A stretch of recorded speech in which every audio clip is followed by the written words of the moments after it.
Fala galerinha, beleza? Mais uma aula de história aqui e o tema dessa vez é o Renascimento Cultural. Mas atenção, galera, essa aula aqui vai ser apenas uma introdução do tema, tá? Então quer dizer que o nosso tema será dividido em duas aulas, beleza? Vamos lá. Galera, o nome já indica muita coisa aí. O Renascimento Cultural. Legal, uma cultura nasceu novamente. Pô, entendi, muito legal. Mas qual cultura nasceu? É o renascimento de qual cultura? Legal. Gente, o renascimento cultural, ele vai acontecer lá entre os séculos 14 e 16.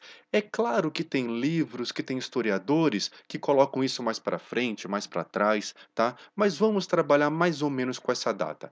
Ele surge, esse pensamento, esse renascimento cultural, ele surge lá no século 14 e se estende até o século 16 ou 17. Tá, legal, já entendi. Então quer dizer que o renascimento cultural, ele é uma passagem entre a Idade Média e a Idade Moderna. Tá, legal. Mas não entendi ainda qual cultura, qual pensamento cultural renasceu. Vamos lá. Gente, lá na Idade Antiga, nossa, voltamos pra caramba agora, hein? Lá na Idade Antiga, existia uma forma de pensar o mundo que era chamado de cultura clássica. Atenção com esse nome aí, cultura clássica. Tá, o que é essa cultura clássica?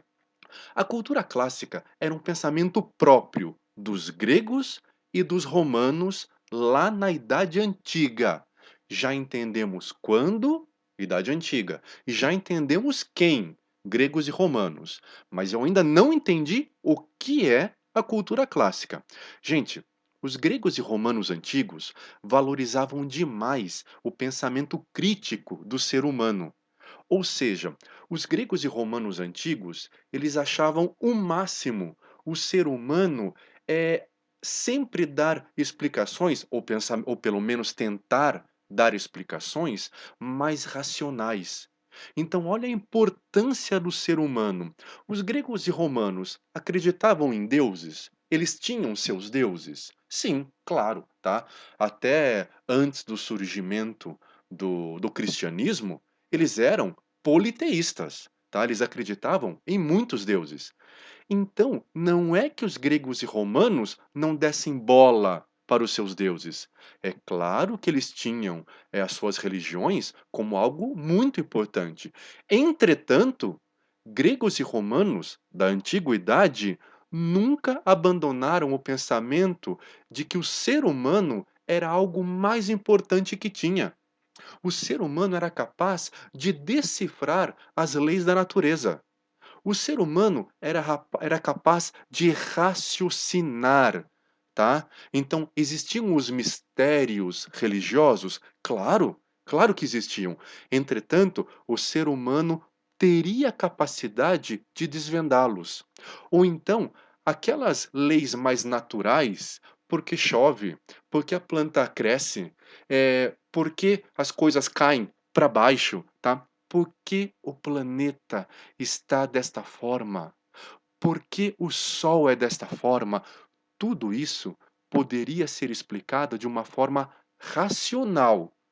Então, olha a importância que os gregos e os romanos lá da antiguidade davam para o próprio ser humano, tá?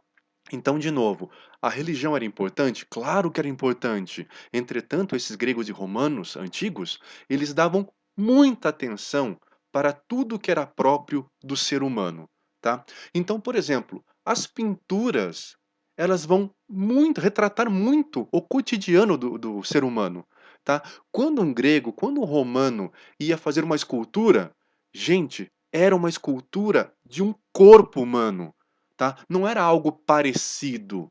Não, quando ia se fazer uma pintura de alguém, era a pintura de um corpo humano. Não era algo parecido com o corpo humano. Então, por isso que é muito normal a gente encontra artes plásticas, seja estátuas ou seja pinturas, gregas e romanas antigas, a gente vê normalmente corpos desnudos, corpos nus, Por quê? Porque eles retratavam 100% de como era um corpo humano, tá? Com veias, músculos, tá? Os detalhes das articulações do corpo humano. Isso é muito interessante, tá? Isso tem muito o quê? Raciocínio, tem muita ideia da razão, de experimentar, de tentar. Gente, não é à toa que a filosofia vai evoluir muito nesses dois lugares. A filosofia o que que é? Gente, a filosofia é a ideia de perguntar, não psor. Filosofia, a ideia de responder. Gente, para gregos e romanos, a ideia era perguntar. Era da pergunta que surgiria a resposta. Tá? Então a ideia aí dos caras é procurar, é a curiosidade, tá? Mas sempre tentando responder utilizando o raciocínio, a razão, tá? Gente, vamos dar seguimento aqui na nossa aula. Bom, nasce uma nova arte. Ah, agora entendi. O que está nascendo aí no final da Idade Média e no comecinho da Idade Moderna é o renascimento cultural. Boa. Então, nasce uma nova arte ou renasce uma nova arte? Bom, para muitos nessa época era uma arte nova. Mas para aqueles que já estudavam e conheciam a arte clássica, a cultura clássica, então ela estava renascendo, beleza? Vamos lá, gente. Renascimento cultural ou renascença vai do século XIV ao século XVI. Eu já falei para vocês que essas datas aí, elas são muito voláteis, tá? Elas podem ir um pouco mais para frente, um pouco mais para trás, mas vamos situar o nosso estudo nessa época aí, tá bom? Então estamos no fim da Idade Média e no começo da Idade Moderna. Mas olha que curioso, mesmo no final da Idade Média, as pessoas já estavam percebendo que aquele jeito já não funcionava mais. Como assim? Nós já estudamos nas formações das monarquias nacionais que, que o feudalismo já não estava funcionando mais. As cruzadas fizeram com que parte do poder feudal fosse embora. Os burgueses, com seus comércios, já não queriam mais trabalhar dentro dos feudos, tá? Então, olha quanta coisa mudando. Então, mesmo na Idade Média, o pensamento já era moderno, ou seja, já era uma coisa avançada para a época, tá? Continuando, gente. Mudanças no modo de pensar e mudanças no modo de produzir a cultura. É verdade. O renascimento cultural vai trazer um novo jeito, uma nova forma de se pensar. Porque como era o pensamento medieval até então? Deus mandava em tudo. A igreja mandava em tudo. Era assim. Não sabíamos nessa época a diferença de crime e de pecado, tá? Por quê? Porque quem dava as diretrizes, quem dava as regras sociais era basicamente a igreja. Os clérigos eram responsáveis por dizer o que era certo e o que era errado. Por quê? Porque eles eram os estudiosos, tá? Eles sabiam, por exemplo, os segredos e mistérios das escrituras, da Bíblia, tá? Então olha o poder que esses caras tinham na Idade Média. Já discutimos isso em outras aulas, hein? E também a ideia de produzir cultura vai ser diferente. A cultura medieval, ela é basicamente voltada para exaltar, para mostrar o quanto Deus é bom e é muito superior ao ser humano. Diferente lá da cultura clássica, lá dos gregos e dos romanos antigos. Como era então? Eles acreditavam nos seus deuses? Claro. Eles davam muito amor, louvor aos seus deuses? Claro. Mas eles também sabiam a importância que eles tinham na sociedade, tá? Tudo que era sociedade e tudo que era natural, o ser humano poderia responder. O ser humano, de repente, não teria a resposta naquele momento, mas ele saberia um dia chegar à resposta. Tá? Então, esse modo de pensar e o modo de produzir cultura vai mudar muito, tá? Da Idade Média para a Idade Moderna. Por quê? Por causa da atuação da Renascença ou do Renascimento cultural, tá? Vamos lá. O que essa renascença ou esse renascimento cultural queria também? Vai. buscar uma nova visão de mundo. Ué, mas já não tinha uma forma de se pensar na Idade Média? Sim, claro que tinha. Mas esses caras que estavam indo para a Idade Moderna já não estavam mais contentes com essa forma de pensar. Esses caras queriam modificar, eh, modernizar a forma de se pensar, tá? Então, basicamente, a gente vê o seguinte: a transição, a passagem do feudalismo, ou seja, de uma forma feudal de produção, para uma forma mais capitalista de produção. Estamos falando de quem aí então? Da passagem do senhor feudal para a burguesia. Olha que interessante. Quem vai estar mandando na economia local, tá? Deixa de ser os feudos e os senhores feudais e passam a ser mais a ideia de comércio, tá? Os comerciantes, tá? Vamos lá, continuando. A cultura clássica, lembrando, greco-romana, lá na Idade Antiga, é retomada, é trazida de volta como um ideal a ser seguido. Gente, o que eles queriam então? Eles queriam combater o teocentrismo. Vamos lá, grego, theos significa Deus. Centrismo ou kentros é a ideia de importância, o ser mais importante. Então, teocentrismo, Deus como mais importante, tá? Você já ouviu várias vezes, por exemplo, alguém falando assim: "Nossa, você quer ser o centro das atenções", ou seja, você quer ser o mais importante, tá? Então vamos lá. O que existia lá na Idade Média? Teocentrismo. E o que eles queriam então? Tá bom, já entendi. O pessoal os renascentistas, o pessoal do renascimento cultural ou da renascença, não queriam o teocentrismo, já entendi. Eles queriam o quê então? Queriam o antropocentrismo.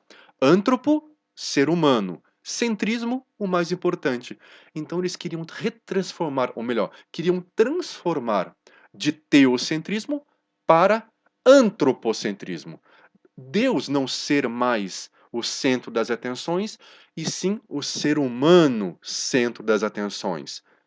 Os renascentistas eram contra a religião? Eram contra Deus? Não, de forma alguma. Eles queriam apenas o seu lugar na sociedade, tá? Respostas racionais. Aquilo que era da religião, ficasse com a religião, mas aquilo que era natural, social, o ser humano iria dar respostas. Continuando. O feudalismo impedia o indivíduo de melhorar sua situação social, sua situação econômica. Gente, estamos basicamente falando de quem aí? Dos burgueses. Tá? Os burgueses não conseguiam, ou melhor, os camponeses não conseguiam se tornar burgueses naquela situação feudal. Entretanto, quando os burgueses, aqueles comerciantes, começaram a dar seus primeiros passos, nossa, aí eles viram que, nossa, aquilo é muito mais interessante. O comércio do jeito que eu faço é muito mais interessante, tá? Lá no feudo, não, horrível. Continuando, gente, olha isso. Essas duas obras aí, duas obras de arte, duas esculturas, assim, é um retrato clássico do que era a cultura clássica, tá? Duas obras gregas, tá, do período clássico, e olha o detalhe dos corpos. E por coincidência estão nus. Não é coincidência, né, gente? Era a ideia do artista de simplesmente retratar o corpo humano em sua total perfeição. Atenção, quando eu falo perfeição, tá? Não quer dizer mais alto, mais baixo, mais gordo, mais magro. Não, não, não, não, não, tá? É o corpo humano como ele é, tá? A ideia é essa. Agora vamos dar uma olhadinha em duas obras de arte da Idade Média, tá? Olha isso, gente. É claro que a gente sabe que são representações de corpos humanos, tá? Nesta parte aqui, nós temos Jesus sendo batizado no Rio Jordão, tá? Mas veja bem, com todo respeito ao autor da obra, mas não parece mais uma capa do que um rio passando? Olha que curioso. Outra coisa, Jesus aqui também está em sua nudez, mas olha o corpo humano como não tem detalhes reais, como tinha naquelas outras obras da Idade Clássica, tá? Da cultura clássica.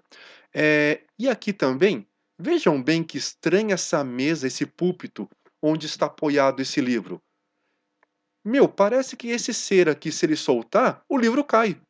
Ou seja, não tem uma fidelidade com a realidade, essas obras de arte. Estão passando ideias? Sim, estão passando ideias, tá? Mas elas não têm uma, uma realidade presente nelas, tá? Ou pelo menos fisicamente falando, tá bom, gente? Continuando, galerinha. A cultura da Idade Média era voltada para dizer o quanto o cristianismo era bom, tá bom? E a economia, como que era? Os burgueses, ou seja, os comerciantes, estavam melhorando sua situação econômica e social, tá? E eles vão querer parar por aí? Claro que não. Mas com o pensamento feudal, dava para progredir mais? Não. Por isso que eles queriam mudar tudo isso, tá? Gente, eh, os renascentistas vão trazer uma coisa que é que é basicamente um antropocentrismo, ou seja, o ser humano como mais importante. Só que vão chamar de humanismo, que é a mesma coisa, até, tá? Ou seja, antropocentrismo e humanismo, mesma coisa, tá? E qual era a ideia do humanismo então? Vai, era o raciocínio, tá? Como a ideia principal.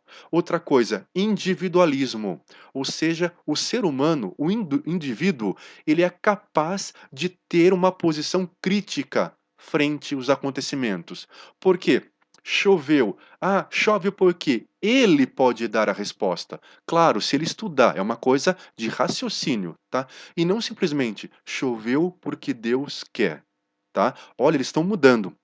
Galera, a gente vai tratar desse assunto aqui, ó, desse mecenato, na nossa próxima aula também, tá? Mas agora vamos entender o seguinte: muitas obras de arte no Renascimento Cultural foram feitas. Mas será que eram obras de artes parecidas com as obras de arte da Idade Média? Claro que não. As novas obras de arte que serão produzidas serão muito mais parecidas com as obras de arte da cultura clássica, tá? Então, esses mecenatos, ou seja, pessoas que vão patrocinar os artistas, vão crescer bastante, vão surgir bastante. Porque pensa assim, eu sou um burguês, tá? E eu quero melhorar muito mais a minha vida. Só que eu sei que se o meu mundo, a minha sociedade continuar com aquele pensamento medieval, pode ser que eu não consiga melhorar mais a minha vida. Então eu vou querer o quê? Um novo tipo de pensamento. Um pensamento renascentista. E eu sei que tem um artista ali que está produzindo muitas obras de artes mais voltadas para o renascimento cultural. O que, que eu vou fazer? Eu vou dar dinheiro, eu vou pagar esse artista para ele produzir cada vez mais obras renascentistas. Por quê? Porque assim, essas obras de arte deles acabam sendo propagandas que renascimento cultural é muito legal, tá? E o nome que se dá a esses patrocinadores da cultura renascentista chamavam-se mecenatos, tá? Mecenas, perdão, mecenas. E o ato de patrocinar, mecenato. Então esses mecenas, ou seja, esses patrocinadores da arte, tá? Praticavam o quê? O mecenato, ou seja, davam dinheiro em troca de muita produção cultural. Cultural do Renascimento cultural, tá bom? Bom, basicamente nós temos o que então? Uma briga entre as ideias medievais, ou seja, da igreja, contra quem? Versus quem? A ideia da renascença, do renascimento cultural, ou seja, da cultura clássica. Então temos uma briga entre esses dois carinhas aí. Continuando. Outras características do renascimento cultural. O mundo passa a ser explicado muito mais pela razão e menos pela fé. Essa era a ideia. De novo, eles abandonaram suas fés? Claro que não. Eles tinham suas crenças, tá? Entretanto, a ideia de raciocínio, de razão, de ciência vai surgir com toda a força. Antropocentrismo, já discutimos isso aí, hein? O ser humano como a mais perfeita criação de Deus. Vejam bem, tá? Eles não abandonaram a ideia de Deus. Os renascentistas não deixaram de lado Deus. Entretanto, o ser humano é a coisa mais importante que tem, tá? Racionalismo, ou seja, explicações mais voltadas para a razão, tá? Explicações racionais e não sobrenaturais. A ideia de individualismo, ação individual. O ser humano passa a ser regido pelas suas próprias ações, não pelas ações de um deus ou de deuses, por exemplo, tá? Outra coisa, ele é um ser crítico. Ele olha, analisa e tira conclusões daquilo, tá? Experimentalismo. Gente, quando a gente fala de ciência, meu, essa palavra é muito ligada na ciência, tá? Experiência científica. Ou seja, observação e comprovação científica. Ou então, observação e abandono daquela ideia. Por exemplo, eu tenho uma ideia aqui de que aquilo é daquele jeito. E eu vou fazer experimentos para ver se aquilo realmente é daquele jeito. Se eu fizer uma experiência e der certo, legal, aquilo é daquele jeito. Mas se eu fizer uma experiência e perceber que aquilo não é daquele jeito, ótimo também, porque através da ciência eu percebi que aquilo não é como eu pensava, tá? Mas tudo utilizando o quê? Ciência, tá? Galerinha, então essa foi uma grande introdução sobre o renascimento cultural. Espero que vocês tenham gostado, espero que vocês tenham entendido e até mais e beijo!